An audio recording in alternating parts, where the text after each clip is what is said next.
I, 27, female, have lived with my sister, 30, female, for the majority of my life. When we were little, my sister and I used to plan how we were going to share an apartment when we both moved out of our parents' place. We always imagined living in some big city and how we would both have so much fun. It was just a dream when we were kids, but as we grew up, it seemed like something that we could make possible.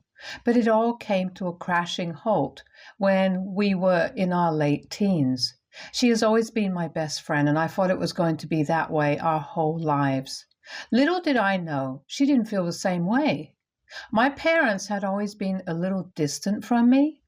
I don't know what it was about, and I never tried to find out. They just had more in common with my sister, so I felt left out a lot of times. My parents and sister were academics, and I was all about the arts. I was an artist from a young age. I couldn't study for exams to save my life. My parents were very disappointed that I wouldn't be becoming a doctor like they had planned for me. I was bad at school. There's no other way to put it. I did try my best to appease my parents for as long as I could, but they were never satisfied with my hard work. I somehow graduated high school. My sister was already in medical school when I graduated high school. I decided not to go to college. My parents were not happy, and they left no chance to show their disapproval. My sister had never said anything about my career choices, life plans, or anything. After I graduated, though, she started to side with my parents. At first, I just thought that she wanted me to make better choices and that it was for my own good. But I soon realized that she was doing it all to get on the good side of our parents. She was a college student. She needed things from them, like money or whatever, and she didn't want to upset them by standing up for me. So she decided to gang up on me with our parents. I even asked her multiple times why she was being so mean to me. She just told me that I was making horrible life decisions and she would be sad to see me suffering in a few years. I don't know what happened to her when she went to college, but she came back a changed woman. Maybe she realized she didn't need her sister to be her best friend, and standing up for me in front of our parents would gain her nothing. I started ignoring her taunts and unsolicited advice too, just like I did my parents. It was something I was used to. I had done it for most of my teenage life, ever since my parents figured out that I wouldn't be able to make their dreams come true. I wasn't cut out to be a doctor. They just weren't ready to accept that. I felt awful about my sister not being on my side either. But eventually, I got used to it and tuned out her remarks about my life too. It was all fine. I never took their taunts to heart, but then my sister went too far. She insisted that I move out of my parents' house and get a job. I was 18 at the time. My parents weren't forcing me out of their house or anything, but I knew I would have to get a job and move out eventually.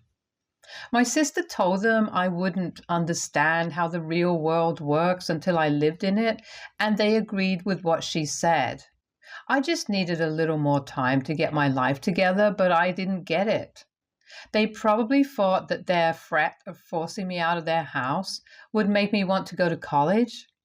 I asked them to give me a little more time, but they told me that I had to move out in a week if I didn't go to college. I hated my sister at that moment. I packed all of my stuff and moved out in a week. I thought about where I could live. I knew my sister wouldn't help me out since she was the one who practically kicked me to the curb. Our plans of living together and having fun seemed like distant dreams at that point. It was disheartening that my parents would rather kick me out than let me decide my own future. I made do somehow in the initial weeks after I was kicked out. My parents texted me every other day to see how I was doing, but I never replied to any of their messages, other than letting them know that I was alive. I didn't want them to make a scene or call the cops if I didn't text them back. They could be quite dramatic when they wanted to be. They left me alone for the most part, but eventually they started demanding that I go over to their house for dinner or something. I refused for a while, but then I gave up. I told them I would have dinner with them. It had been quite a while since I saw them, and in all honesty, I missed them. I didn't care how they treated me, they were still my parents. I was doing fine in life anyway. I had a job that paid enough. I was sharing an apartment with 3 people, which wasn't ideal, but it was better than being homeless or being a burden on someone else. I was proud of what I had accomplished since I was kicked out. I was still doing art and had managed to sell a few of my paintings too. I thought it would be nice to see my family again and have dinner with them, but boy, was I wrong. As soon as I sat down at the dinner table, I knew it was an ambush. For one, my sister was there with a man I had never seen before. Secondly, they all started shooting questions my way like I was in a job interview instead of a family dinner. They asked me what I wanted to do with my life, and I told them that I wanted to pursue a career in the art world. They weren't very happy about that answer and kept telling me that I couldn't make a living out of it. Leave it to them to not even acknowledge what I have achieved since I moved out. They just fixated on my flaws and what I wasn't doing right. I told them that maybe I shouldn't come over anymore, but they insisted that I have dinner with them at least once a month. I had no idea why they were so adamant about it, since they couldn't even keep the grimace off their faces while I told them about my life. After a lot of back and forth, I finally relented and told them I would have dinner with them once every month, but they had to keep their opinions to themselves. They agreed non-committedly, and I knew that was the best I could get from them. After that, we started having dinner every month. Sometimes my sister would join, but we weren't on great terms, so we didn't talk much. My parents still freely told me what they thought about my life and how I was wasting it by doing whatever I wanted. I have tuned them out for so long that it wasn't even hard for me this time around.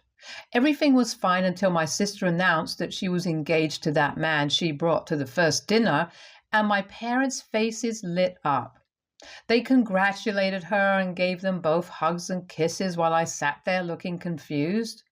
So my parents probably knew him for a while, but he was a stranger to me and I didn't know what to do. I gave him a small smile and congratulated them both. My sister surprised the hell out of me by hugging me. It had been so long since we behaved normally like sisters that it brought tears to my eyes. I told her that I was happy for her, and she beamed at me. She did look really happy. I talked to her fiancé all through dinner, and he was a nice guy. He was funny and always respectful. He didn't give me unsolicited advice about my life, so that was a plus. He even showed interest in looking at my art. I was happy that I would at least have one family member who wanted to see what I made. In the following weeks, he did show up at the cafe I worked at, and I showed him some of my art. He even brought my sister the next time he came, and we had a nice lunch. I was feeling pretty good about him and my sister. They made a great couple, and my sister and I have been closer since she showed interest in my art. They both came to some of the dinners at my parents' place too, so I got to know him more. I wouldn't say I knew him well enough to call him my brother-in-law, but I was starting to feel comfortable around him. I would definitely be able to sort him out of a crowd. Their wedding date was nearing, and I was so excited for my sister. She was asking for my help with wedding preparations too, which I loved. And then something awful happened. I was walking home from the cafe at night, and I saw my sister's fiancé making out with the girl inside his car in the parking lot. The parking lot was deserted, and the girl was definitely not my sister. I felt disgusted with him and so horrible for my sister. I knew I had to tell her, but I was dreading it because she would be devastated. Before he could see me, I ran home thinking about how I was going to break the news to my sister. I decided to not beat about the bush and just rip the bandage off. I didn't want to say anything over the phone, so I decided to tell her at our next dinner 2 days later. She came with her fiancé, which made the whole ordeal harder, but I got her alone in the kitchen. I told her all about my encounter with her fiancé and how I saw him cheating on her. She listened carefully, and just when I thought she would go and talk to him, she started yelling at me for being unsupportive of her.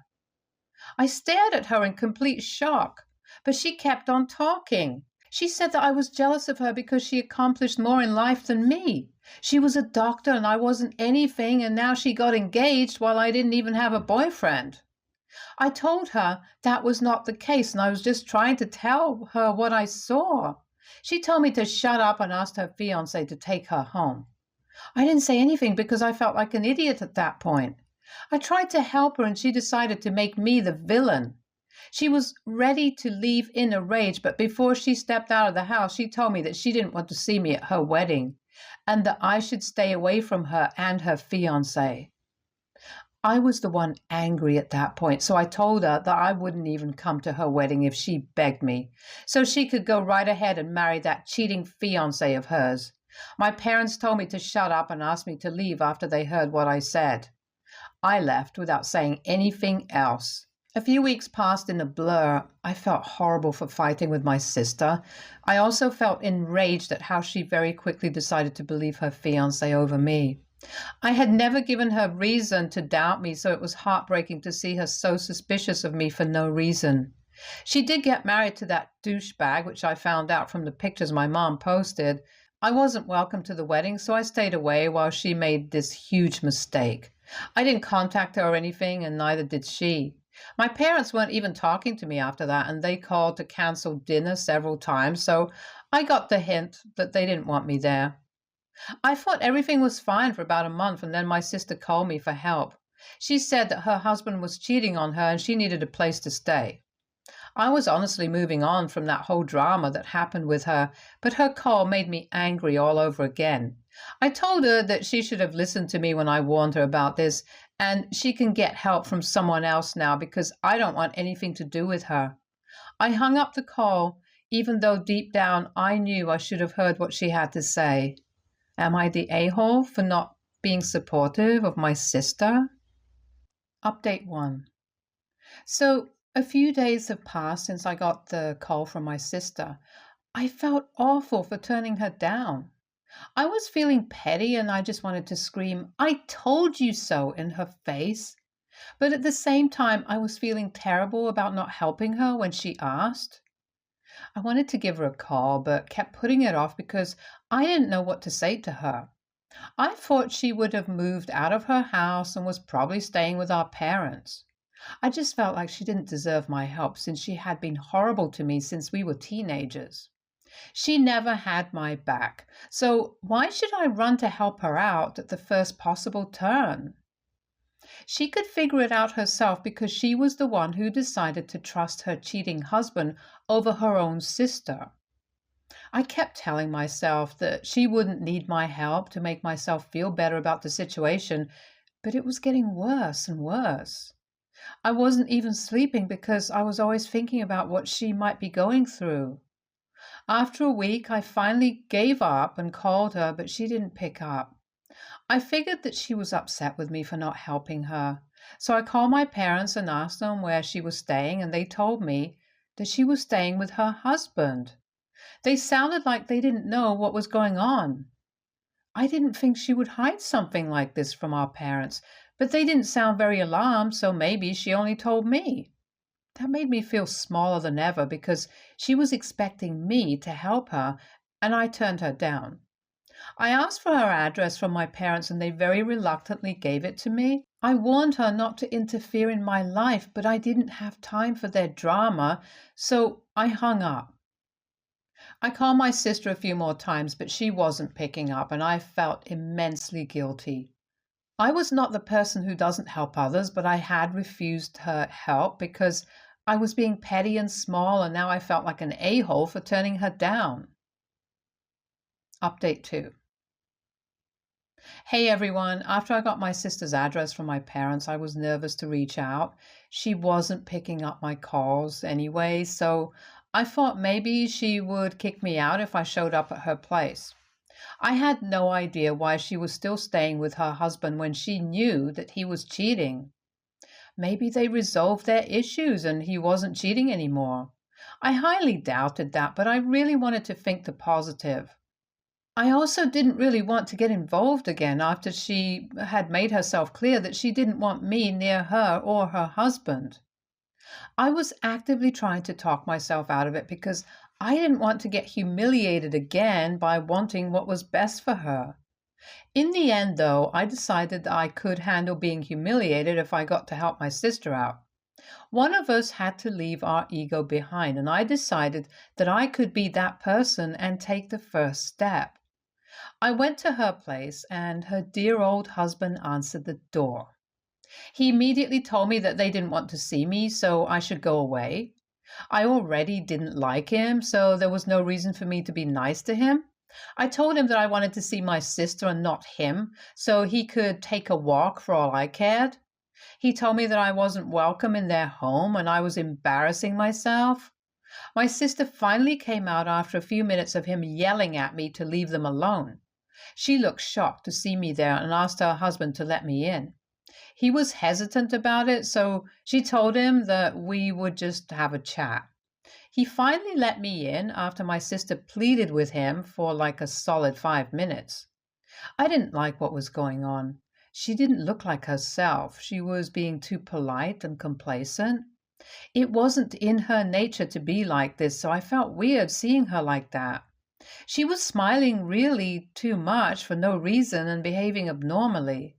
She led me to a spare room and told me that she couldn't talk to me in this house, but she would meet me somewhere and tell me everything. Red flags were flying all over the place, so I asked her to come with me to my place. She told me no and asked me to leave. She did tell me to meet her in a week at a cafe, and she asked me not to call her. I wasn't feeling good about leaving her there, but I had to because she was practically pushing me out of her house. I took one last look at her and left. Update 3. So a lot has happened since I last posted. After about 5 days since my visit with my sister, I got a call from an unknown number. It was my sister, and she asked me to meet her at a cafe near my house in the evening. Before I could ask her anything else, she hung up. I was getting scared because she was acting really shady. She had never done anything like this. She was quite opinionated and never took shit from anyone, so I kind of knew that something bad was going on. I was at that cafe before time because I really didn't want to miss her. She came after about half an hour and was all fidgety for some reason. I asked her to relax and tell me what was going on. She looked so upset, so I urged her to tell me everything so I could help her. I assured her that I would do anything I could and apologized for turning her down before. That was all it took, and she started crying. She told me that she was sorry for not listening to me before and that she had made a massive mistake by marrying him. She told me that she knew he had been cheating on her before their wedding, but he always said that they had an open relationship when she never agreed to an open relationship ever. He was gaslighting her into thinking that it was all normal and everyone was doing it. He told her that he would stop once they were married. She told me that she had confided in our parents, but they had shrugged off her concerns like it was nothing. They told her that he was the right man for her, he had money and was a respected member of society, so she had to overlook some things if she wanted a perfect life. She was full on crying at this point, and my eyes weren't dry either. How could our parents say that to her after she told them that she was being cheated on? That was a horrifying thing to do to your own daughter. She told me that he hadn't stopped cheating and was becoming more and more aggressive with every day that passed. She told me that he took her phone away and kept threatening her. She told me that before she called me that day, she had called our parents and they told her to suck it up and make it work. I couldn't believe my ears. I never thought our parents were those kinds of people. I thought they had been horrible to me only, but this was eye-opening to say the least. I begged her to come with me, but she said that she can't do that right now. She assured me that she was safe and would contact me soon with some sort of plan to get out of the situation. I promised her that I would do anything for her. She just had to ask, and we left it at that. Update 4. A few weeks went by without any contact with my sister, and I was getting anxious with every day that passed. I really wanted to get her out of that situation. It didn't sound like she was safe at all. Her husband knew that he had all the power since our parents weren't helping her, so I didn't trust him not to hurt her. I honestly didn't know what to do, so I called that unknown number a few times, but it was always off. I was counting on my sister to contact me again and let me know that she was okay. Then, after a few more excruciating days, I got a call from my sister. I just knew that something was off. I picked up the call, heard her crying, and went on high alert. I asked her what was going on, but she wasn't making any sense. She was saying a bunch of words in between sobs. At last, I understood when she asked if she could come to my place, and I told her yes immediately. I told her I could pick her up, but she asked me to drop a pin with my address and she would be there. An hour later, I saw her get out of her car in front of my apartment and I led her inside.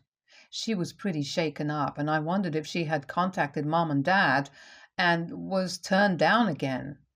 Eventually, I got her to calm down and she told me that her husband hit her.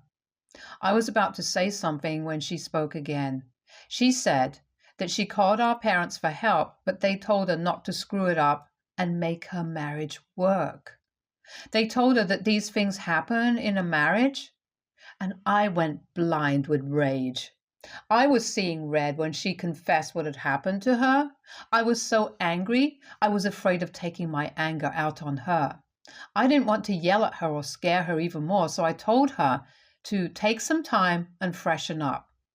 I left the room, and it took me a few hours to calm myself down. Eventually, my sister sought me out. She was looking better than before, but still very scared and vulnerable.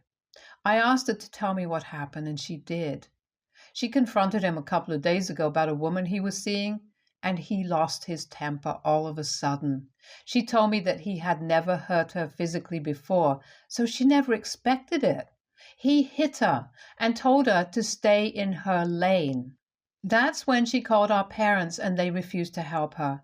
She told me that she thought our parents would help her if they knew he would raise a hand to her, but they told her not to involve them in her life. She was sobbing inconsolably by the end of it. I was so hurt on her behalf. She had been suffering too by listening to every one of their demands while I was suffering by defying them. I told her that she didn't have to worry about anything anymore and that we would deal with it together. That seemed to bring her some relief. First and foremost, we went to the cops and reported her husband. Then we went to our parents' place and I told them that my sister and I wanted nothing to do with them anymore and that they should lose our numbers. My sister didn't say anything. She looked like a scared little girl and I felt for her. Our parents said a lot of things. It took us hours to finally get out of there, but we were both feeling significantly lighter after that. Our parents were and always will be toxic, and cutting them off will be the turning point in both our lives. We got a call from the cops that day informing us that her husband was behind bars. After a few days of her staying with me, I asked her to move in with me and she agreed. So, I guess we will get the shared apartment that we dreamed of after all. Stay tuned for more stories from our girl relationships.